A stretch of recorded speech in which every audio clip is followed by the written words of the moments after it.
அதாவது முதல்ல உதயநிதிக்கு ஒன்று பண்ணணும், ஜென்சினா என்னன்னு புரிஞ்சுக்கணும். அவங்களுக்கு எதுவுமே புரியாமல் வேலை பார்த்துட்டு இருக்காங்க திமுக. ஏன்னா அவருக்கே கடைசி வரைக்கும் அவர் தலைவரா இல்லை அவர் சிஎம்மா இல்லை அவர் தலைமையில் தான் அந்த அரசு இருக்கான்னு தெரியாமல் தான் முடிச்சுட்டு போனார். அவருடைய பெண் டீம் தான் அவர் கொண்டு போய் நடு ரோட்டில் விட்டுருச்சு. நம்மளாவது ஒரு அட்வைஸ் பண்ணுறோம். அவரும் சகோதரி கனிமொழி அவர்களையும் வச்சு 2 பேரில் யாருக்கு தகுதி இருக்குன்னு வருது. நீட் போராட்டத்தில் அமைச்சர்களை சூழ்ந்து கொண்டு முடிச்சுட்டு பண்ணிக்கலாம். இதை பார்த்தோம். என்ன அது அமைச்சர் இன்னைக்கு கலந்துகிட்டு இருந்தாரு. அப்போதைக்கு அவர் மோடியை பற்றி பேசணும்னு சொல்லி கோஷம் எடுத்துருக்காங்க. சட்ட நடவடிக்கை நம்ம எடுக்கிற மாதிரி தான். இல்லை, அதாவது என்னன்னா, இளைஞர்களுடைய போராட்டம் இந்தியா முடிச்சு நடந்துட்டு இருக்கு. அதில் இளைஞர்கள்லாம் போராட்டம் பண்ணிட்டு இருக்காங்க. அவங்களுடைய ஒவ்வொருத்தருடைய போராட்டமும் பார்த்தீங்கன்னா, ஒரு சில பேர் டெல்லியில் பண்ண போராட்டமும், இங்கேயும் ஒரு சில இடங்களில் பார்த்தீங்கன்னா நீட்டை சீரமைக்கணும், நைட்டு பரீட்சையை சீரமைக்கணும்னு சொல்கிறாங்க. ஒரு சில பேர் நீட்டு வேணாங்கிறாங்க. இதில் திமுக தேவையில்லாத வேலையாக திமுக அவங்களுடைய உதயநிதியோ இல்லை அவங்க உதயநிதிக்கு யாரோ தவறாக அட்வைஸ் பண்ணுறாங்களான்னு தெரில. அவங்க கொண்டு போய் ஜென்சி டிஎம்கே அப்படின்னு போய் டிஷர்ட்டை போட்டு அங்கங்கே 2 பேரை ஒரு 4 பேரை 200-300 கொடுத்து உட்கார வச்சுருக்காங்க. அதாவது முதல்ல உதயநிதிக்கு ஒன்று பண்ணணும், ஜென்சினா என்னன்னு புரிஞ்சுக்கணும். யாரோ உதயநிதியை திரும்பவும் இந்த முதல்ல எலெக்ஷன் அப்போ பெண் டீம்னு ஒன்று வச்சு மிஸ்கைட் பண்ணாங்கல்ல, அது மாதிரி திரும்பவும் உதயநிதி யாரோ தப்பாக வழிநடத்துகிற போது முதல்ல உதயநிதிக்கு ஜென்சினா என்னன்னே தெரியாமல் வேலை பார்த்து, அதான் ஜென்சி மாநாடு ஜென்சி அது ஒரு ஒரு இந்த இன்டர்நெட் காலங்களில் உருவாக்கப்பட்ட அந்த மனநிலை உள்ள இன்னைக்கு இன்டர்நெட் இதில் உள்ள இளைஞர்களை கூப்பிட்றாங்க. ஜென்சி மாநாடுன்னா பண்ண முடியாது, ஜென்சி குழந்தைகள்லாம் கூட முடியாது, ஜென்சி இளைஞர்கள்லாம் நீங்கள் பண்ண முடியாது. முதல்ல உதயநிதிக்கு ஜென்சினா என்னன்னு புரியறதுக்கு ஒரு 4 பேர் சொல்லிக் கொடுக்கணும் ஃபர்ஸ்ட். அதுக்கப்புறம் ஜென்சி டிஎம்கே அப்படின்னு டிஷர்ட்டை போட்டு உட்கார வைக்கணும். அதில் ஜென்சின்னு டிஎம்கேன்னு டிஷர்ட் போட்டு எப்படி பக்குவப்படுத்துறீங்க? அவங்களுக்கு எதுவுமே புரியாமல் வேலை பார்த்துட்டு இருக்காங்க திமுக யாரை போட்டு எங்கெங்க உட்கார வச்சிருந்தாங்கன்னு எல்லாருக்கும் தெரியும். 200-300 கொடுத்து உட்கார வச்சிருந்தாங்கன்னு தெரியும். ஸோ இப்படிப்பட்ட ஆளுகளை வச்சு வேலை பார்த்துருக்காரு. முதல்ல உதயநிதி இந்த மாதிரி கோமலைத்தனமான வேலையெல்லாம் விட்டுட்டு ஆக்கப்பூர்வமாக ஏதாவது செய்யணும். முதல்ல அவருக்கு ஒரு சுய பரிசோதனை தேவை உதயநிதிக்கு. ஏன்னா அவங்க அப்பா கடைசி வரைக்கும் அவரே அவர் தலைவரா இல்லையான்னு தெரியாமல் தான் அவர் திராவிட மாடல் ஆட்சின்னு முடிச்சுட்டு போயிட்டார். அவர் கடைசி வரைக்கும் அவருடைய கவர்மெண்ட்டுன்னே சொல்லலை, திராவிட மாடல் கவர்மெண்ட். ஏன்னா அவருக்கே கடைசி வரைக்கும் அவர் தலைவரா இல்லை அவர் சிஎம்மா இல்லை அவர் தலைமையில் தான் அந்த அரசு இருக்கான்னு தெரியாமல் தான் முடிச்சுட்டு போனார்.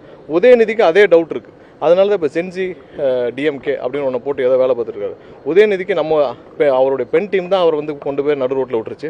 நம்மளாவது ஒரு அட்வைஸ் பண்ணுறோம். உதயநிதி முதல்ல ஒரு சுய பரிசோதனை பண்ணிக்கணும். அவங்க கட்சியில் இருக்கிற நிர்வாகிகள்லாம் கூப்பிட்டு, அதாவது திமுகவை வழிநடத்த உதயநிதிக்கு அந்த தகுதி இருக்கான்னு சொல்லிட்டு ஒரு ஒரு வாக்கெடுப்பு வைக்க சொல்லுங்கள். வாக்கெடுப்பு வச்சாவது சுய பரிசோதனை, அவர் யார் அவர் என்னன்னு தெரிஞ்சுக்கிறோம். இன்னும் ஒரு படி மேலே போனோம்னா அவரையும் திருமதி கனிமொழி அவர்களையும் சகோதரி கனிமொழி அவர்களையும் 2 பேரை வச்சு திமுகவை ஆரம்பித்த திமுகவை வழிநடத்துவதற்கு 2 பேரில் யாருக்கு அதிக தகுதி இருக்குன்னு ஒரு வாக்கெடுப்பு வைக்க சொல்லுங்கள். அந்த வாக்கெடுப்பு ரிசல்ட்டை கூட உதயநிதி வெளியில் சொல்ல வேணாம். ஏன்னா உதயநிதி தகுதி என்னன்னு எல்லாருக்குமே அவங்க கட்சிக்காரங்களுக்கே தெரியும். அந்த வாக்கெடுப்பு ரிசல்ட் அவரே பார்த்துட்டு அதுக்கப்புறமா ஒரு சுய பரிசோதனை செஞ்சு இதுக்கப்புறம் என்ன அந்த வாக்கெடுப்பில் என்ன ரிசல்ட் வரும்னு எங்களுக்கு தெரியும். அவங்களோட ஒன்றியம் பகுதி கிளை நிர்வாகி எல்லாரையும் கூப்பிட்டு இந்த மாதிரி உதயநிதிக்கு இந்த ஆரம்பித்த இந்த கட்சியை வழி நடத்துவதற்கான கொஞ்சமாவது தகுதி இருக்கான்னு ஒரு வாக்கெடுப்பு வைக்க சொல்லுங்கள். இல்லை அவரும் சகோதரி கனிமொழி அவர்களையும் வச்சு 2 பேரில் யாருக்கு தகுதி இருக்குன்னு வருது. அந்த வாக்கெடுப்பு ரிசல்ட்டே வெளியிட வேண்டாம்.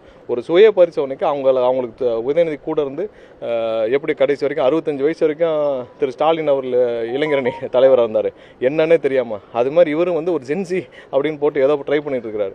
அவருக்கு நம்ம சைடு ஒரு அட்வைஸு, சுய பரிசோதனை செஞ்சுக்கோங்க. முதல்ல உங்கள் தகுதி என்னன்னு தெரிஞ்சுக்கோங்க.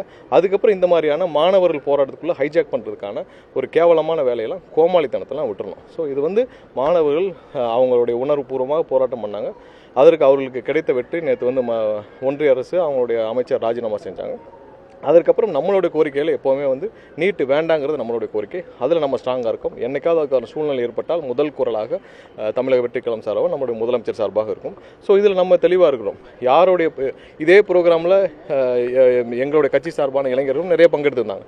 யாருமே அதில் எந்த கட்சி பேனரும் உள்ளே புகுத்த விரும்பலை.